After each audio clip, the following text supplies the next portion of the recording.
get started, I want to recognize a few of our family members that have made it out today. Of course, my dad, 7th generation master distiller, Fred Noe.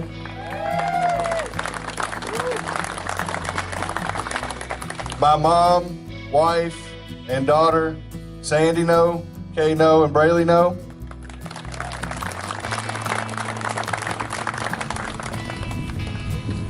Our cousin, Baker Beam. Baker ran distillery operations here at Claremont for many years while my grandfather Booker was running the operations at Boston. We also have here with us today Trevor Didat, Claremont plant manager. Is this Trevor? As well as some of our leaders in the distillery.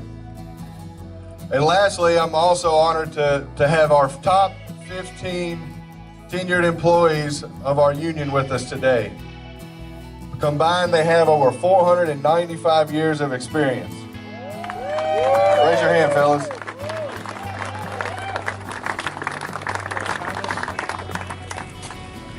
So it's about time to get that barrel filled. I'm going to hand it off to my dad here. So here's Fred.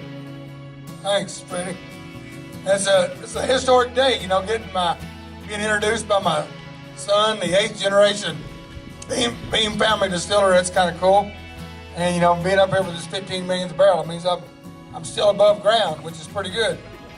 We are having a hell of a time, and this is a heck of a lot of history. We talk about making history, here at Jim Beam. This 15 millionth barrel is a hell of a milestone. A little over 2 years ago, we filled our 14 millionth.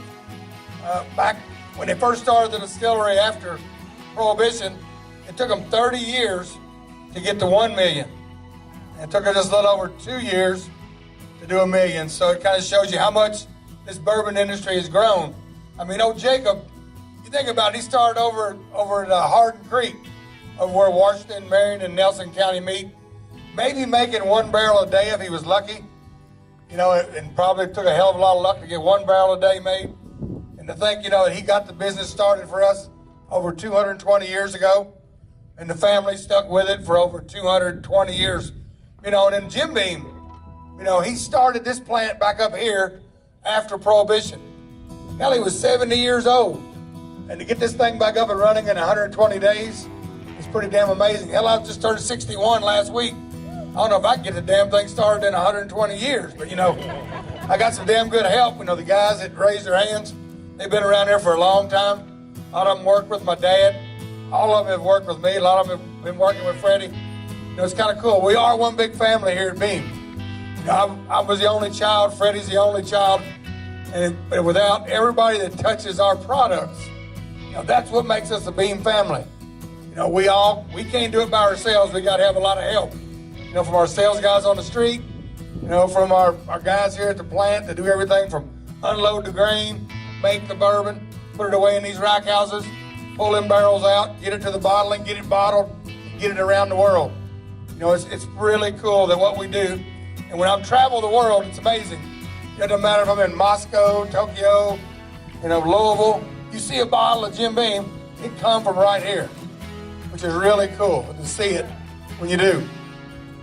We're going to fill up this barrel. I kind of put my notes down since wind's blowing, don't have a podium, but we'll just wing it. I'll probably do a little better when I wing it. They give me a script. They get nervous. It's okay. We're going to, I talked about Jacob Booker. I forgot about talking about Dad. Dad kind of rekindled the bourbon category in the 1980s when he released, the small batch bourbons. You guys think about it, the ones of you that got a little age on you like myself. In the 70s, bourbon was kind of your dad's drink, your granddad's drink. Young people weren't drinking much bourbon. But with Dad releasing the small batch bourbons, his buddy Jimmy Russell of the Wild Turkey, Parker Beam, our cousin at Heaven Hill, Elmer T. Lee up in Blanton's, those guys developed these super premium bourbons and went out on the road and started promoting them. And it rekindled the fire under the bourbon category. And today I think we're all living off of what those guys did. Look at bourbon today. You got everybody's drinking it around the world, which is really cool.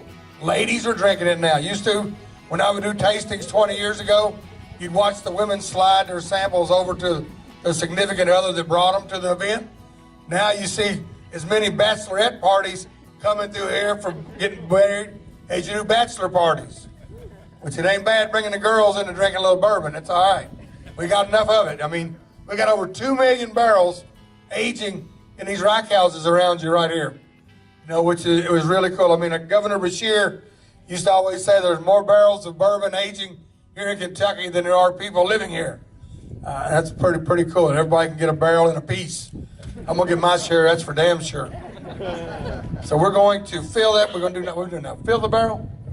I gotta Freddie's got to keep me lined out here. So this barrel, we kind of filled it this morning, almost full. You'll be able to get it out?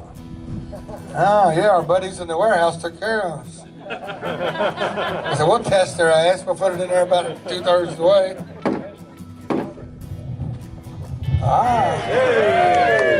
He's learned a little bit, I think, over the years. We got some of the unaged. I want some. Oh, yeah. It ain't water. We didn't do this for the cameras, you know. We make damn sure that it's the real thing. Let's top it off. Come on.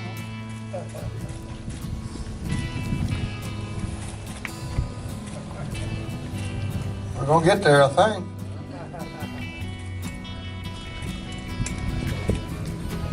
That's right.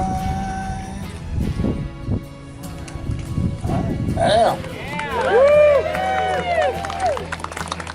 That was tasty too.